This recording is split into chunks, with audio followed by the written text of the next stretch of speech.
ದಿವಂಗತ ರಾಜೀವ್ ಗಾಂಧಿ ಅವರು ನನಗೆ ರಾಜಕೀಯಕ್ಕೆ ಕರೆದ್ರು, ನಾನು ರಾಜಕೀಯಕ್ಕೆ ಸೇರಿಕೊಂಡೆ. 35 ವರ್ಷ ರಾಜಕೀಯದಲ್ಲಿದ್ದು ಸ್ಥಾನ ಕೊಟ್ಟಿದ್ದಾರೆ. ನನಗೇನು ಸ್ಥಾನ ನಮ್ಮ ಪಕ್ಷದಲ್ಲಿ ಕೊಟ್ಟಿಲ್ಲ ಅಂತಲ್ಲ, ಮುಖ್ಯಮಂತ್ರಿ ಸ್ಥಾನ ಒಂದು ಬಿಟ್ಟು ಎಲ್ಲ ಕೊಟ್ಟಿದ್ದಾರೆ. ಆದರೆ ನನಗೆ ಆ ಅವಮಾನದ ಸಂಕೇತ ಇದೆಯಲ್ಲ, ಅದು ಹೋಗ್ಬೇಕಲ್ಲ. ನಿನ್ನ ಪೊಸಿಷನ್ಗಳು ಬರ್ತಾವೆ. ಡೆಪ್ಯೂಟಿ ಚೀಫ್ ಮಿನಿಸ್ಟರ್ ಆದೆ, ನಾನು 8 ವರ್ಷ ಪಕ್ಷದ ಅಧ್ಯಕ್ಷ ಆದೆ, ಡೆಲ್ಲಿಯಲ್ಲಿ ವರ್ಕಿಂಗ್ ಕಮಿಟಿಯ ಸದಸ್ಯನಾದೆ. ಅದಕ್ಕಿಂತ ಪಕ್ಷದಲ್ಲಿ ಕೊಡೋದಕ್ಕೇನು ಸಾಧ್ಯ ಇಲ್ಲ. ಆದರೆ ಪರಮೇಶ್ವರ ಎಲ್ಲ ಸರಿ ಕಣೋ, ದಲಿತರು ಏನು ಮಾಡೋದಪ್ಪ, ಇದಕ್ಕೆ ಎಲ್ಲಿಂದ ಉತ್ತರ ತರ್ತೀರಿ? ಕಂಟಿ ಎಲ್ಲ ಸರಿ, ಒಳ್ಳೆ ಆಡಳಿತಗಾರ, ಜಿಲ್ಲಾ ಪಂಚಾಯಿತಿ ಅಧ್ಯಕ್ಷನಾಗಿ ಬಹಳ ಉತ್ತಮವಾದ ಕೆಲಸ ಮಾಡಿದ್ದಾನೆ. ನನ್ನ ಹತ್ರನೇ ಹೇಳಿದ್ದಾರೆ, ಏನು ಮಾಡೋದು ಸರ್, ಜಾತಿ ಆಟ ಬಂದ್ಬಿಡ್ತದೆ ಅವನಿಗೆ. ಇದಕ್ಕೆ ಎಲ್ಲಿಂದ ಔಷಧಿ ತರೋದು ನಾವು?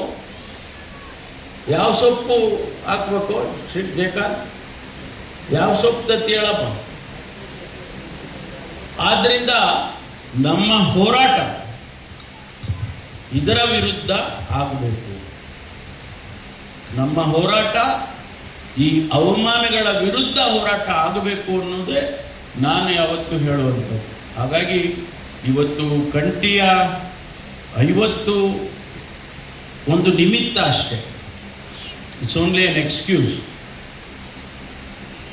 ಇದರ ಪ್ರಯುಕ್ತ ಒಂದು ಸಂದೇಶ ಇಡೀ ನಾಡಿಗೆ ಹೋಗಬೇಕು ಅಂತ ಹೇಳಿ ನಾನು ಅಂದ್ಕೊಂಡಿದ್ದೆ. ಆದರೆ ನಾನು ಸಮಯಕ್ಕೆ ಸರಿಯಾಗಿ ಬರದೆ ನಮ್ಮ ಈ ಸಂದೇಶಗಳು ಹೊರಗಡೆ ಹೋಗೋದಕ್ಕೆ ಕಷ್ಟ. ಹಾಗಾಗಿ ಮತ್ತೊಂದು ದಿವಸ ಕಾರ್ಯಕ್ರಮವನ್ನು ಮಂಡ್ಯದಲ್ಲೋ ಮೈಸೂರಿನಲ್ಲೋ ಎಲ್ಲೋ ಮಾಡೋಣ. ನಾವೆಲ್ಲ ಸಂಘಟಿತರಾಗ್ತಕ್ಕಂಥದ್ದು ಅವಶ್ಯಕತೆ ಇದೆ ಅಂತ ಹೇಳಿ ನಾನು ಈ ಸಂದರ್ಭದಲ್ಲಿ ಹೇಳ್ತಾ, ನಾನು ಎಲ್ಲೋ ಒಂದು ಕಡೆ ಹೇಳಿದೆ, ನೋಡಪ್ಪ, ನೀವು ತಂದೆ ತಾಯಿಗಳು ಒಂದೊತ್ತು ಊಟ ಬಿಟ್ಟುಬಿಡಿ, ನೀವೇನು ಸತ್ತೋಗೋದಿಲ್ಲ. ಒಂದೊತ್ತು ಊಟ ಬಿಟ್ಟರೆ ಸಾಯ್ತಾರ?